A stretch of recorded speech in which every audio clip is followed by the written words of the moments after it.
Tryhard guide for Battlefield 1. I did one of these for BF4 and it proved to be very popular, and I've had a lot of comments on YouTube and people on Twitter asking me to do one for BF1. So here we go. Before we get stuck in, keep in mind that this applies to the PC version of the game, although some of these settings can be copied and mimicked for console. Right then, let's go to options and see what we're working with here. As for controls, I use 20% on my soldier mouse sensitivity. It's a bit faster than what I used in BF3 and BF4 when I used 12%, but in BF1, I feel like the gameplay is a lot faster, so I've increased my sensitivity to counteract that to 20%, and just for reference, I use 400 DPI on my mouse, which is a Razer Death Adachroma Optical Edition. One other note that I'd make on sensitivity before we move on, it is really a preference thing, and for me in the past I've always used the same sensitivity that I used in Counter-Strike, and I played CS for like 10 years, so all that muscle memory very easily came across to a game like BF3 and BF4 and BF1. So don't take my advice as gospel, because for some people 20% may actually be way too fast for you, or even too slow, because I know some people, even some pros that play with like insane sensitivities, like really fast, and they're still very good players. So really, I think with sensitivity, it's about finding a nice middle ground of something that's not too fast and not too slow, and just finding something that's comfortable for you, because what's comfortable for me and the mouse that I use might not necessarily be right for you. But I thought I'd just show you what I use as a reference. 20%, 400 DPI, that's what I'm rocking with at the moment, and I'm finding it quite useful for assault play, especially on the urban based maps like Amiens and Suez. But also it's not too fast for longer range shooting and sniping, so you know, that works out pretty well for me. Raw mouse input, we want to have that on. We've got off. They're all default. Soldier zoom sensitivity is at 100%. Sprint, we can, that's kind of like a preference, so have whatever you want. Double tap for sprint off. Weapon zoom click, I like to click when I zoom in and then unclick to zoom out, although some people prefer to hold their mouse. That's just a preference, and again a preference for steady scope. Control schemes, nothing in there. In advanced, we want to leave everything at default, although you can tweak around with these if you want. But the most important thing is down at the bottom here, which is uniform soldier aiming, and you want to turn that to on. By default it's off. If you have it on, it means that all these sensitivities for hipfire, aiming, whatever sight you've got, it's always going to be the same. So left to right, up and down, it's always going to be the same if you have that on. Why is this a good thing? Well, I think it's better for muscle memory and consistency. If you leave it on, it means that the sensitivity is always going to be the same across the board, so you can snap to targets much more accurately. Like I said, if you use off or the default setting, it's going to feel a bit weird at first, and your zoomed in sensitivity is going to feel really fast, but after a while you will get used to it and snapping to those targets will be a breeze. Leave the coefficient at 133%, that's the default value. Okay, back and into gameplay options now. Show HUD, obviously we want to show the HUD. Chat log, I like to hide that because it's distracting, it gets in the way. Kill log, by default that's turned off on hide, so make sure you turn that on, because you can actually get a lot of good information from it, whether that's like an enemy that you were chasing dying, being killed by someone else, or a squad mate that was near you dying, and that's going to alert you that there's an enemy nearby. So I would turn the kill feed on if you've got your Tryhard pants on. Share usage data, I just turn that to off. As for hit indicators, you want that at 100%. I use white for my hit color, red for my headshot color, and green for my kill color. And I find it very useful to kind of differentiate between a normal hit and a headshot hit. By default, that's white, so I would change that to red or something different if I were you. And damage base shape, I would leave that on to yes. As for the HUD, texture opacity 50%, rotate with view yes. Again, a lot of this is just preference. Minimap size, I like to turn that up to 150%. And then we've got some opacity options here. By default, I think these are like 80% or something like that. Friendly soldier, I've turned that down to 30, objective to 30. And the enemy soldier opacity, I've turned that up to 100%. So you can always see if a soldier is spotted or they've got that red outline around them. In the advanced options, a lot of this is preference.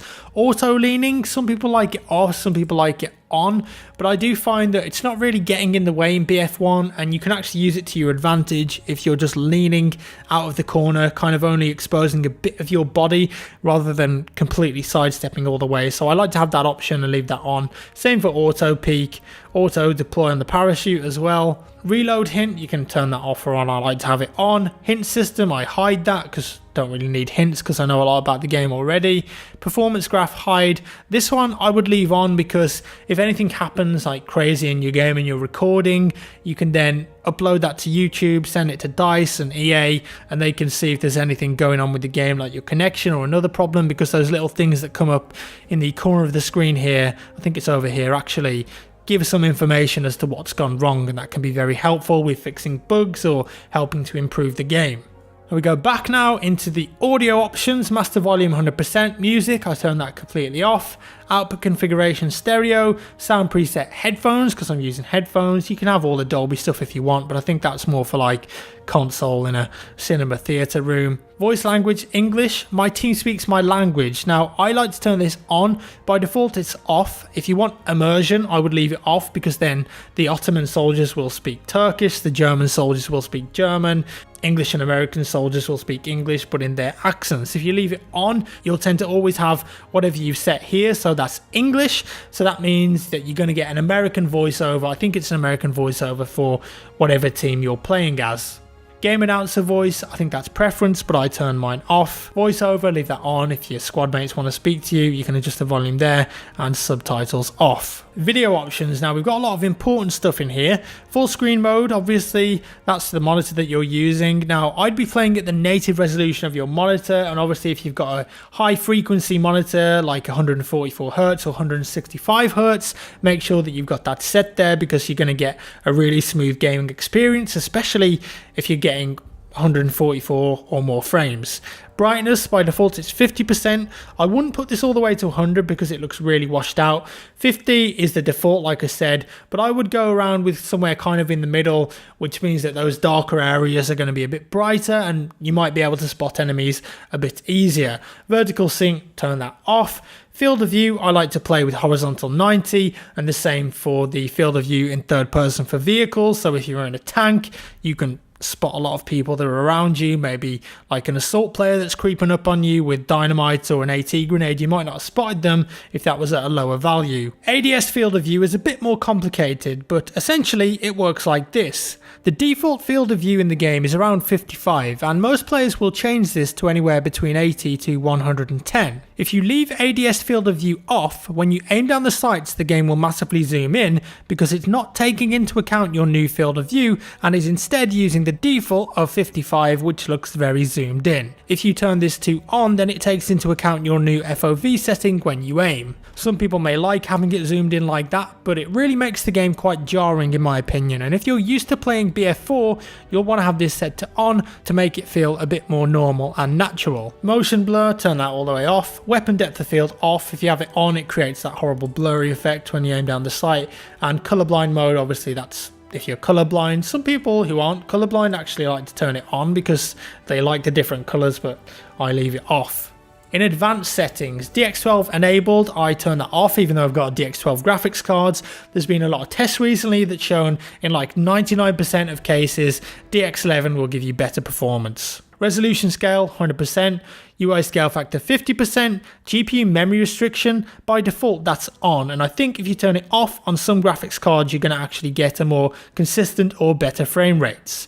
Graphics quality, change that to custom, and you want to put everything on low or off apart from mesh quality on ultra, because that means that you're going to be able to spot enemies that are far away and they're going to be rendered in the game. Say you're sniping from a long distance or you're in a plane, you'll be able to see people from far away when that's set to ultra. Why do you want to have these all on low and off? Well, yeah, the game isn't going to look as nice as it possibly could, but even on low I think it looks pretty good anyway. But setting them on low means that you're going to get clarity, and if you've got your Tryhard pants on and you're always trying to be top of the scoreboard, playing the objective, going for all the kills, whatever, then clarity and frames per second is very important. You want to max out your FPS, get as much as possible, minimize all of those distracting smoke and particle effects. That's why I would set them all to low or off. And finally, in key bindings, there's not much that I really change here, to be honest, apart from in planes, where you can actually bind pitch up to space, and on PC it's much easier that way to do tighter turns just by holding spacebar rather than having to constantly move your mouse back. And I think that's about all you need to know really for setup in BF1. And once again, this is primarily for the PC version of the game, but some of those settings you can use on console, but they might feel a bit weird with a controller, but I don't know that because I don't really play BF1 on console at all. If you enjoyed the video, give me a thumbs up. If you found it useful, that would be amazing. Hit that like button. If you didn't, a thumbs down. Cheers again for watching, guys, and I'll see you in the next one.